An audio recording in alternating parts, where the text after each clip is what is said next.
Une arrivée triomphale sous les applaudissements.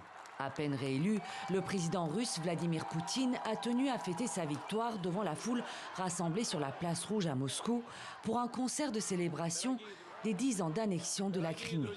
Selon les résultats publiés lundi par la commission électorale russe, il a été réélu avec plus de 87% des voix après dépouillement de l'ensemble des bureaux de vote en Russie. Parmi les premières réactions sur le continent africain, celle du Niger et de son chef d'État, le général Abdourahmane Tiani. Selon l'agence nigérienne de presse, le président du Conseil national pour la sauvegarde de la patrie a adressé ses vives et chaleureuses félicitations à Vladimir Poutine pour sa réélection, ainsi que, je cite, ses vœux de réussite dans l'accomplissement de sa haute et exaltante mission. Même message de félicitations de la part du président tchadien via les réseaux sociaux.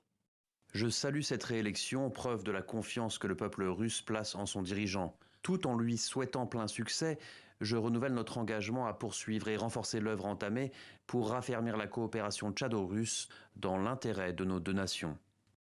Quant au président congolais Denis Sassou Nguesso, il salue une brillante réélection.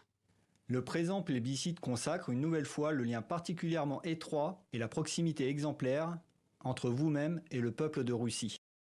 Des réactions qui tranchent avec celles des pays européens et occidentaux qui dénoncent un simulacre d'élection.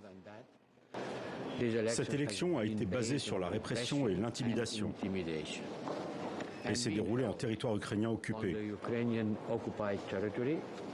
en violation de la souveraineté de l'Ukraine.